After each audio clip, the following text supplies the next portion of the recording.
Por que tantas pessoas se afastam da igreja mesmo acreditando em Deus? Por que indivíduos que buscam fé, esperança e transformação acabam encontrando julgamento, rejeição e portas fechadas? Essa é uma das perguntas mais profundas, desconfortáveis e urgentes do nosso tempo.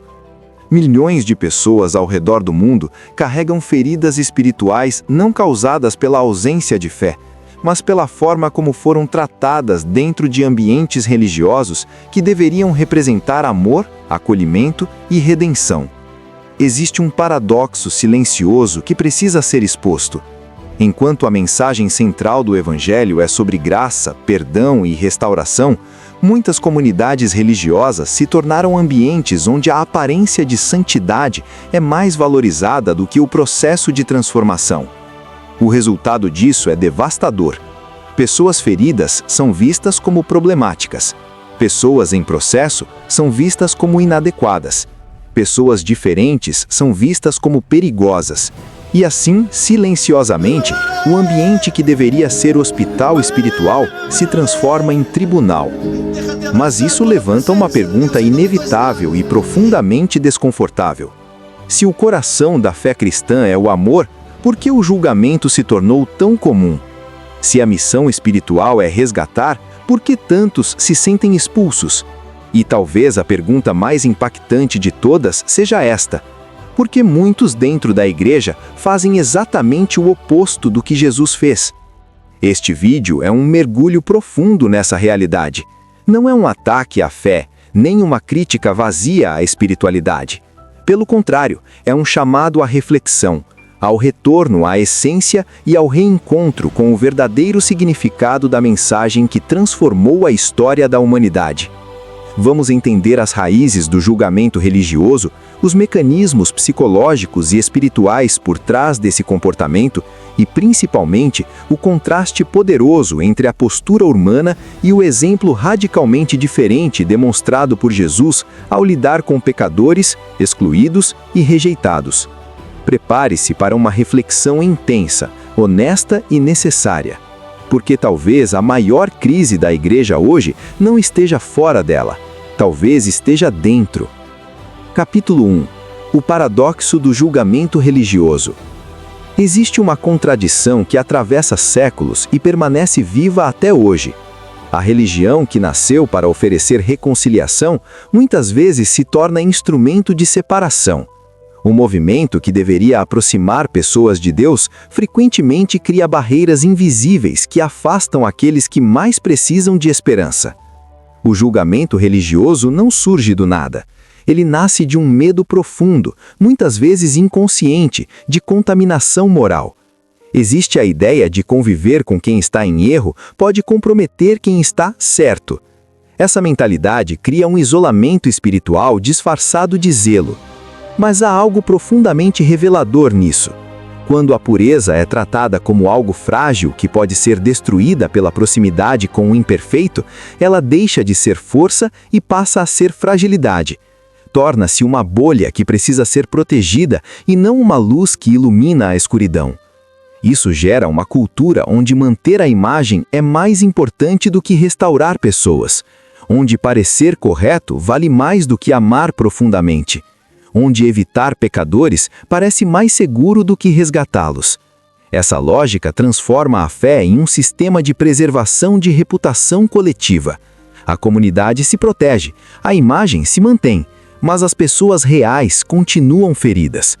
O mais irônico é que essa postura contradiz diretamente o modelo que deveria ser seguido, porque o verdadeiro exemplo nunca foi o isolamento da dor humana, mas o mergulho nela. Capítulo 3. O exemplo revolucionário de Jesus. Para compreender o tamanho do contraste, é preciso olhar para a forma como Jesus interagia com pessoas rejeitadas pela sociedade religiosa de sua época. Ele não evitava pecadores, ele se aproximava deles. Não os expunha para humilhá-los, dialogava com dignidade. Não exigia perfeição como pré-requisito para o relacionamento, oferecia relacionamento como caminho para a transformação. Ele tocava os intocáveis, conversava com os desprezados, comia com os considerados impuros, restaurava quem já havia sido descartado. Isso não era acidente, era escolha, era missão, era propósito. Enquanto líderes religiosos protegiam sua imagem, ele atravessava fronteiras sociais, morais e culturais para alcançar pessoas quebradas. Enquanto sistemas religiosos separavam, ele conectava. Enquanto multidões condenavam, ele restaurava. O padrão é inconfundível. O movimento sempre era em direção ao perdido, nunca para longe dele. E isso revela algo profundamente desafiador. A verdadeira espiritualidade não se define pela distância do pecador, mas pela disposição de alcançá-lo. Capítulo 4. Por que a igreja se afastou desse modelo? Se o exemplo é tão claro, por que ele não é seguido com a mesma intensidade hoje? A resposta envolve fatores históricos, institucionais e humanos. Com o passar do tempo, comunidades espirituais se estruturaram como organizações, e toda organização busca estabilidade, ordem e previsibilidade. O problema é que pessoas em processo são imprevisíveis, pessoas feridas são complexas, pessoas em transformação desafiam sistemas rígidos. Então, inconscientemente, cria-se um ambiente onde o controle é priorizado. Normas se multiplicam, regras se fortalecem, aparências se tornam indicadores de pertencimento.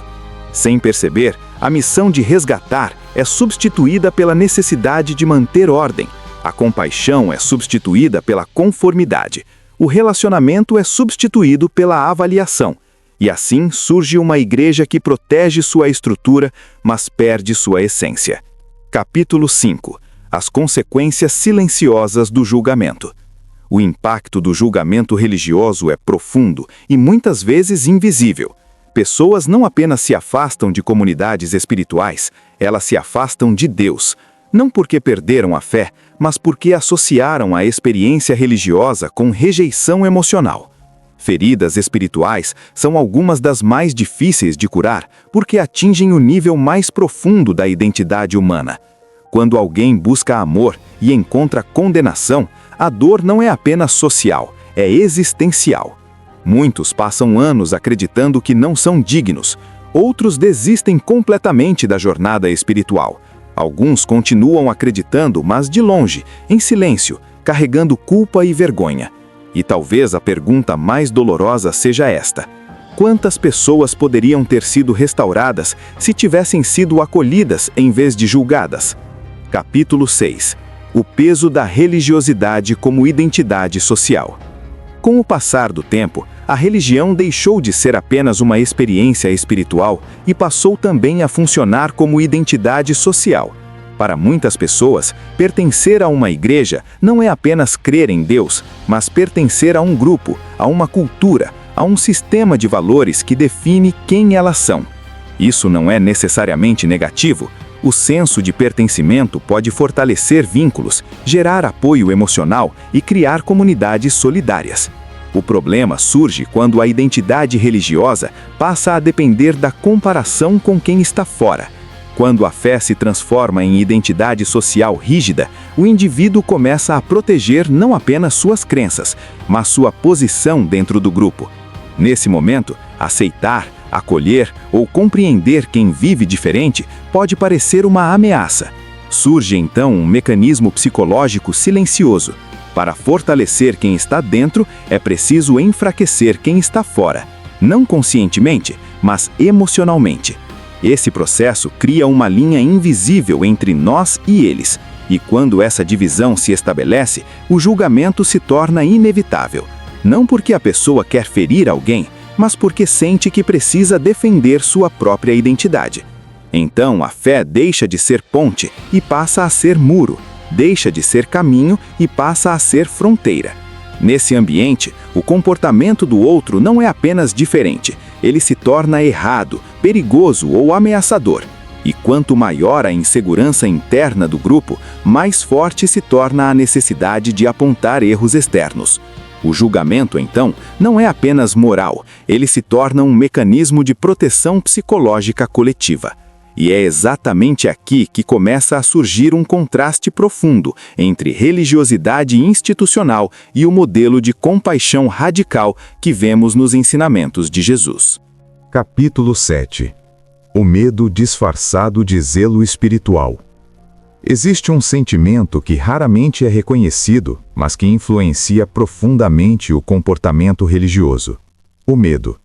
Medo da mudança, medo do desconhecido, medo de perder a própria convicção, medo de questionar certezas que sustentam a identidade pessoal há anos. Muitas vezes, o julgamento não nasce da arrogância, mas do medo de que a proximidade com quem vive diferente possa abalar a própria fé. Se eu me aproximar, será que vou começar a questionar? Se eu ouvir a história dessa pessoa, será que vou perceber que ela não é tão diferente de mim? Se eu entender suas dores, será que minha visão rígida vai enfraquecer? Para evitar esse risco emocional, cria-se distância. E para justificar essa distância, cria-se julgamento. Assim, o julgamento oferece uma sensação de segurança. Ele simplifica o mundo. Divide pessoas em categorias claras. Define quem está certo e quem está errado. Elimina ambiguidades. Remove complexidade emocional. E o mais importante, impede a empatia profunda. A empatia é perigosa para sistemas rígidos, porque ela humaniza quem antes era apenas um rótulo. Quando alguém deixa de ser pecador e passa a ser uma pessoa com história, dor e busca sincera, o julgamento começa a perder força. Por isso, muitas vezes o zelo espiritual intenso pode esconder uma necessidade profunda de controle emocional. Não é apenas sobre defender a verdade, é sobre proteger a própria estabilidade interna. E esse mecanismo, embora humano, cria uma enorme distância entre a prática religiosa e a essência da compaixão transformadora. Capítulo 8. A diferença entre corrigir e condenar. Outro ponto essencial para compreender esse fenômeno é a confusão entre corrigir e condenar. Muitas comunidades acreditam sinceramente que estão ajudando quando apontam erros. E, de fato, orientar, aconselhar e ensinar fazem parte de qualquer tradição espiritual. O problema não está na correção em si, mas na forma e na intenção. A correção nasce do cuidado. A condenação nasce da superioridade. A correção busca restaurar. A condenação busca separar. A correção se aproxima, a condenação afasta. Quando alguém corrige com amor, existe proximidade emocional, escuta, compreensão e desejo real de ver o outro crescer. Quando alguém condena, existe distância, rótulo e exclusão. Muitas vezes, o julgamento dentro da igreja é justificado como disciplina espiritual, mas na prática funciona como mecanismo de exclusão social. A pessoa não é ajudada a se levantar, ela é marcada como alguém que não pertence. Isso gera um efeito devastador. Em vez de aproximar pessoas feridas de um ambiente de cura, cria-se um ambiente onde elas precisam esconder suas dores para serem aceitas. E quando a dor precisa ser escondida, a transformação se torna impossível. O resultado é uma espiritualidade que valoriza a aparência acima de autenticidade. E onde a aparência domina, o julgamento sempre floresce. Capítulo 9. A dor invisível de quem se sente rejeitado. Para compreender plenamente esse fenômeno, é necessário olhar para o outro lado da história. Como se sente alguém que é julgado pelos que dizem representar o amor de Deus? A rejeição espiritual é uma das formas mais profundas de dor emocional, porque não atinge apenas o comportamento da pessoa, mas sua identidade, seu valor e até sua esperança de redenção. Quando alguém sente que não é bem-vindo em um ambiente que deveria representar graça, a mensagem implícita é devastadora. Você está além do alcance do amor. Muitas pessoas que se afastam da igreja não estão rejeitando a fé, estão tentando se proteger da dor da exclusão. Não estão fugindo de Deus, estão fugindo da sensação de nunca serem suficientes. Esse afastamento gera um ciclo triste. Quanto mais a pessoa se afasta por sentir rejeição, mais seu afastamento é interpretado como prova de que ela está errada. E quanto mais é vista como errada, menos acolhimento recebe. Assim, cria-se uma profecia autorrealizável. O julgamento afasta, o afastamento confirma o julgamento e o ciclo continua. Essa dinâmica revela algo profundo. O julgamento não apenas falha em transformar, ele frequentemente impede a transformação. Capítulo 10. O conflito entre pureza moral e missão espiritual. Existe uma tensão histórica dentro das comunidades religiosas entre dois valores que, em teoria, deveriam caminhar juntos, mas frequentemente entram em conflito: a busca por pureza moral e a missão de alcançar quem está distante. Quando a pureza se torna prioridade absoluta, o contato com quem vive diferente passa a ser visto como risco. A comunidade começa a se proteger, a se isolar, a estabelecer barreiras cada vez mais rígidas. O objetivo deixa de ser transformar o mundo e passa a ser preservar o grupo. Mas quando a missão é prioridade, o movimento é oposto. Em vez de afastamento, existe aproximação. Em vez de proteção, existe exposição. Em vez de isolamento, existe encontro. O problema é que a aproximação sempre traz desconforto. Envolve lidar com imperfeições, conflitos, dúvidas e realidades complexas. Exige empatia profunda. Exige humildade. Preservar a pureza é mais simples do que abraçar a complexidade humana. Por isso, muitas comunidades, mesmo sem perceber, escolhem segurança em vez de missão. Escolhem controle em vez de compaixão. Escolhem ordem em vez de encontro. E quando isso acontece, a distância entre a prática religiosa e o ideal espiritual se torna cada vez maior.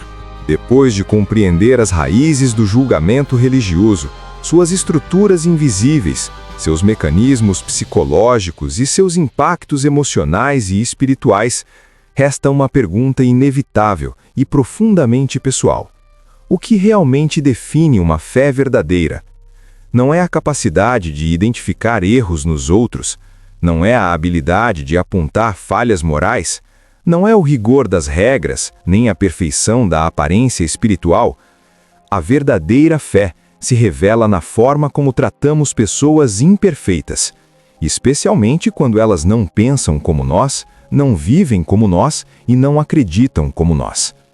Ao longo desta jornada, vimos que o julgamento muitas vezes nasce do medo, do orgulho, da necessidade de controle, da pressão por pertencimento e da insegurança humana diante da diferença.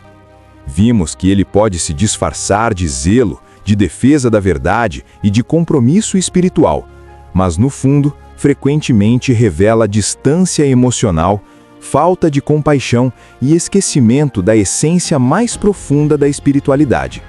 E essa essência é simples, mas radical. É o amor vivido na prática. Amor que escuta antes de condenar, amor que compreende antes de rotular, amor que acolhe antes de exigir mudança. Amor que reconhece que todos estão em processo, todos carregam histórias invisíveis e todos necessitam de graça. Quando uma comunidade perde essa essência, ela pode continuar organizada, disciplinada e doutrinariamente estruturada, mas deixa de ser um lugar de cura.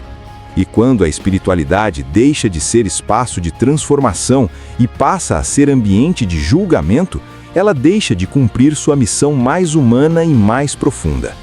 Talvez o maior convite deste conteúdo não seja olhar para instituições, mas olhar para dentro, questionar nossas próprias reações, nossos próprios impulsos de classificar, excluir, comparar ou condenar. Perguntar honestamente se nossa fé aproxima ou afasta pessoas, se nossa presença traz alívio ou pressão, se nossas palavras constroem pontes ou levantam muros, porque no final, a pergunta que permanece não é quem está certo ou errado, a pergunta é quem está sendo transformado. E nenhuma transformação real acontece onde existe medo de ser quem se é. Uma fé madura não teme pessoas diferentes. Uma fé madura não precisa diminuir o outro para se afirmar. Uma fé madura não julga antes de compreender. Ela se aproxima, Ela escuta, ela acolhe, ela transforma pelo amor, não pela exclusão. Se este conteúdo provocou reflexão em você, se trouxe desconforto saudável, se fez você enxergar algo que antes passava despercebido, então ele já cumpriu seu propósito. Porque toda mudança começa com consciência, e toda consciência verdadeira leva a escolhas diferentes. Agora, eu quero ouvir você. Você já se sentiu julgado dentro de um ambiente religioso ou já percebeu em si mesmo atitudes que nunca havia questionado antes? Que parte desta reflexão mais mexeu com você? Escreva aqui nos comentários. Sua experiência pode ajudar outras pessoas a se sentirem compreendidas, vistas e acolhidas. Vamos transformar este espaço em um lugar de diálogo real, profundo e respeitoso. E se você valoriza conteúdos que exploram a espiritualidade de forma honesta, humana e transformadora, curta este vídeo agora. Isso ajuda o conteúdo a alcançar mais pessoas que precisam dessa reflexão.